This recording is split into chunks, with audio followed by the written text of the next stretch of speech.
Here's a common scenario that happens on many farms and probably a lot of gardens.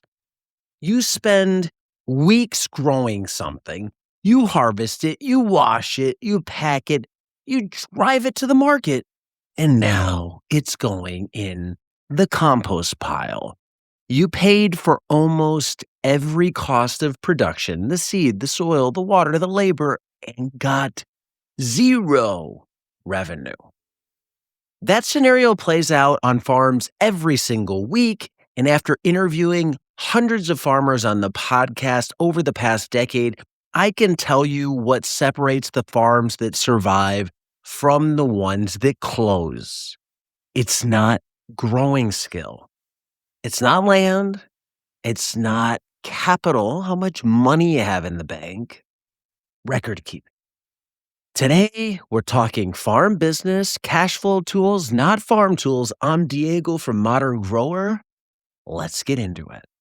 This week, we are hitting 7 specific records you should track as a market garden business owner every single week. It's going to take you 2 sessions, about 30 minutes each, 1 hour total. That's all I'm asking for. After all, we are running a business here. So let's pretend like we're running a business, which means we need to dedicate some time to it. This is straight office time, 1 hour a week that will save you thousands of dollars in wasted product, missed sales, wasted time, and bad decisions. Reason number 7, shortage tracking. This is the record that many farmers completely ignore. They often track what they sold. They never track what they couldn't sell because they ran out. Here's what it looks like. A restaurant owner orders 30 pounds of radishes. You only have 20. You deliver 20. You log the sale. 20 pounds of radishes sold. We move on. But that 10 pounds of radishes you didn't have, that was missed revenue. And if it happens 2 weeks in a row across multiple crops, that adds up very, very fast. The fix takes 10 seconds. Every time you can't fill an order completely, write it down. The product, the quantity, the date. At season's end, you can pull up that log and look for patterns. Your customers are literally telling you demand signals, what to grow more of, when to grow more of it. And many farmers never capture this signal, so pay attention to this one.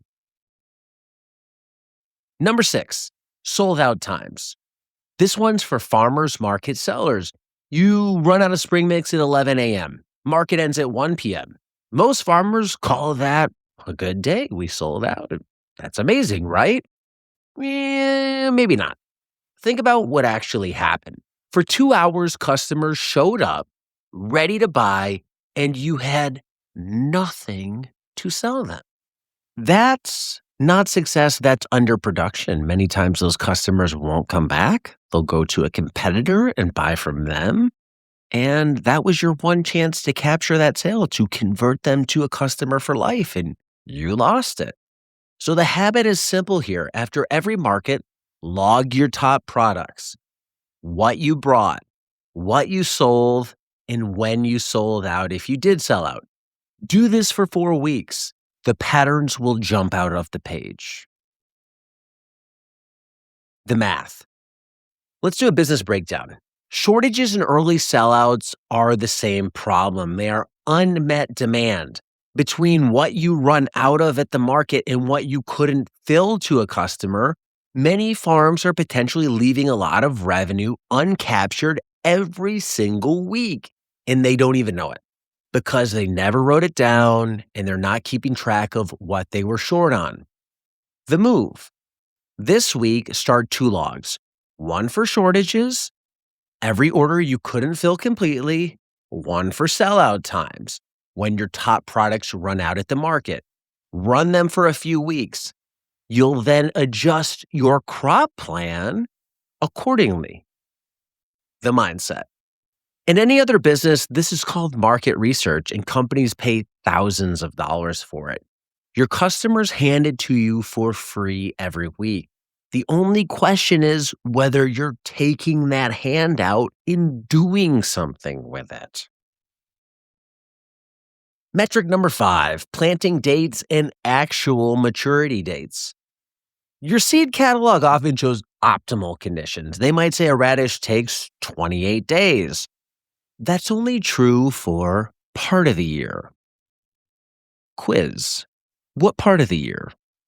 The peak season. Yes, you're right. There's a window, roughly mid-June through early September in most temperate climates when temperatures are high, day length is long, and that's when the actual days to maturity in the catalog on the seed packet match up to what you're seeing in the field. The soil's warm, days are long, growth is predictable. Outside that window, it all shifts. It's very different. Plant radishes in mid-September, they might take 40 days or 50 in your climate, or they stall out completely when the cold hits and never get mature. Shorter days and cooler soils change everything. The seed catalog will give you an average. Your farm will give you the truth for your farm.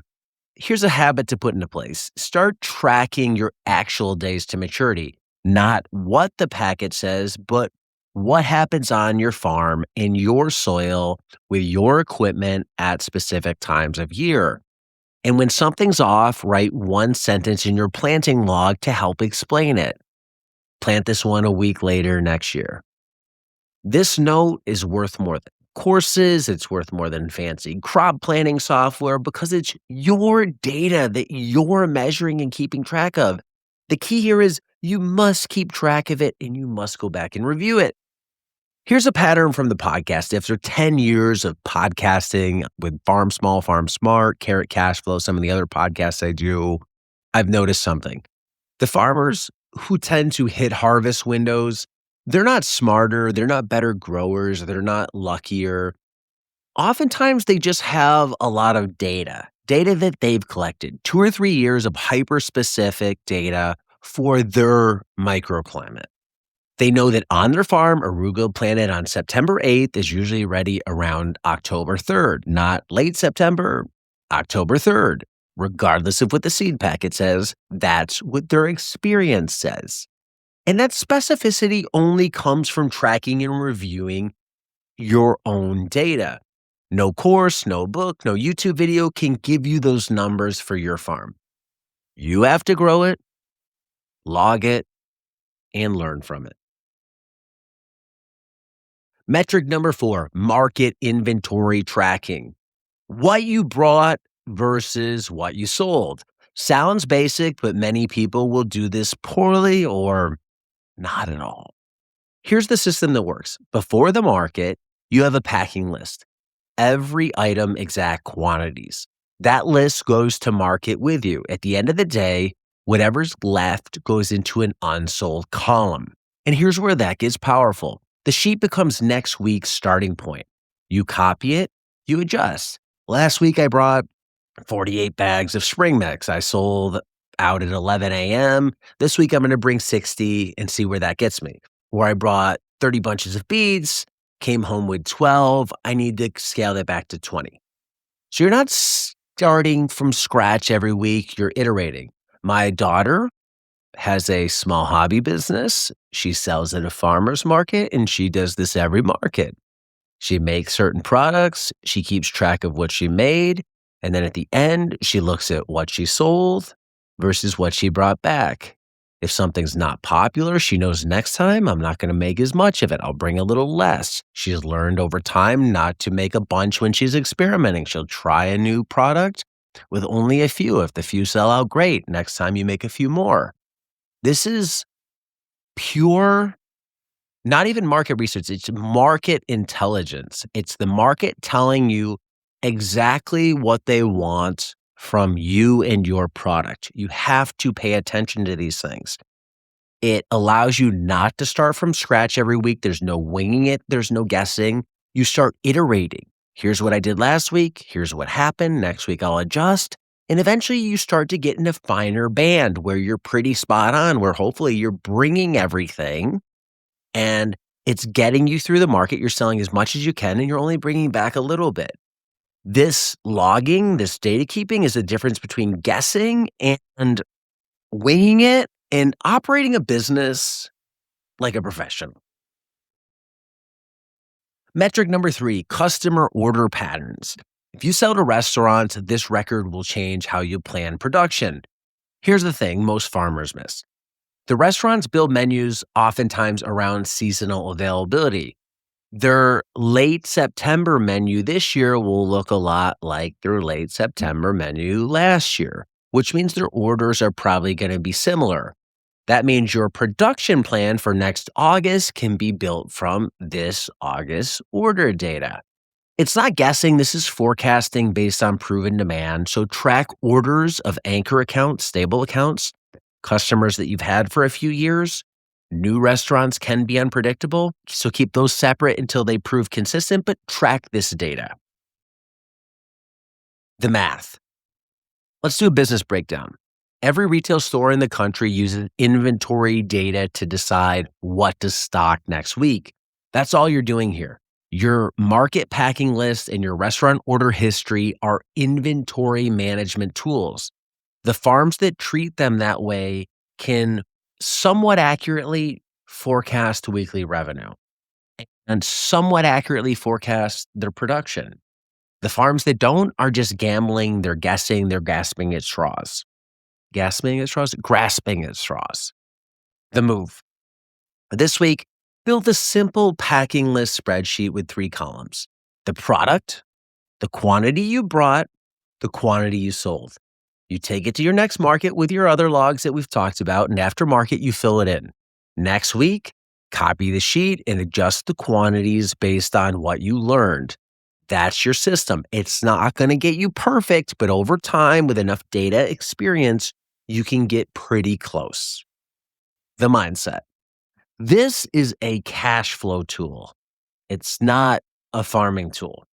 When you stop thinking of records as paperwork, as busy work, as hassles, and start thinking of them as an operating system for your business, which is what you run. Forget you run a farm, you run a farm business. When you start thinking that way, everything changes. Restaurants hate surprises, so be the farmer who never surprises them. Metric number 2, harvest yield per bed. This is where production planning meets reality. Track when everything gets planted, when to harvest it, and how much you pull from each bed. Because a bed of lettuce isn't always a bed of lettuce. There's going to be variability. Same variety, same bed size, plant it in May versus August, and you might get very different yields. Different yields mean different economics.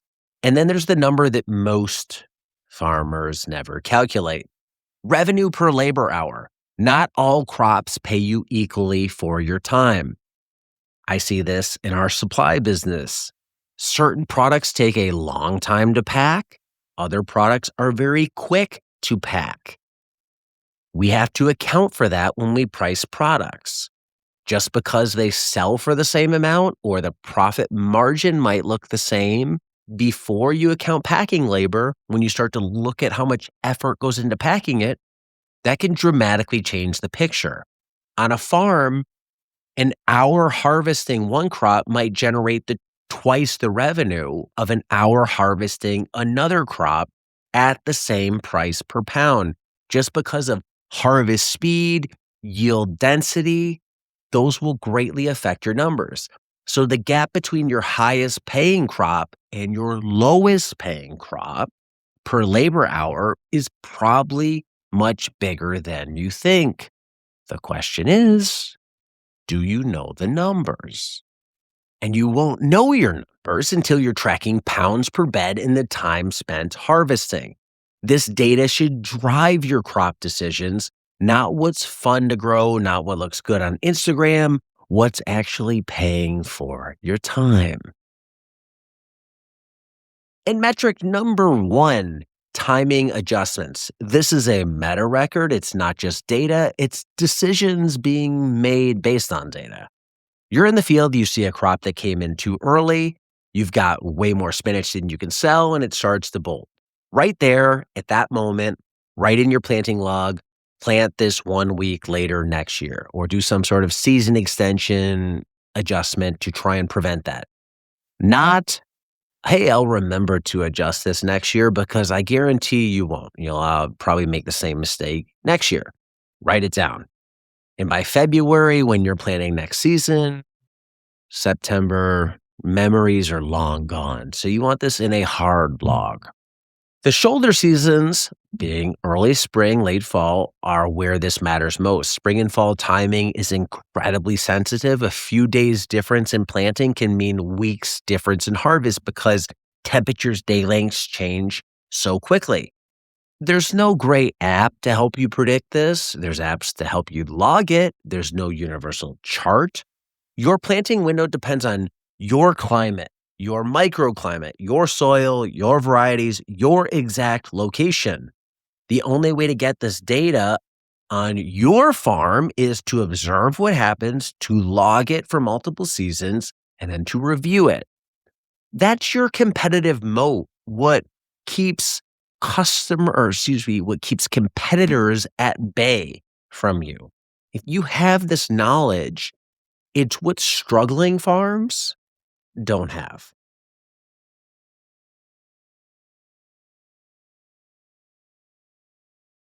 So 7 records, 2 30-minute sessions per week, 1 hour total.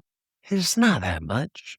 The farmers who build this habit, who track, review, and adjust, they're the ones who are still going to be farming in the long term, 5 years out, 10 years out, 20 years out. They're the ones that are profitable.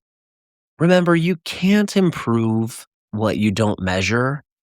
Knowing that, which of these 7 records are you already tracking, and which ones are you going to start tracking this week? Tell me in the comments. I read every single one.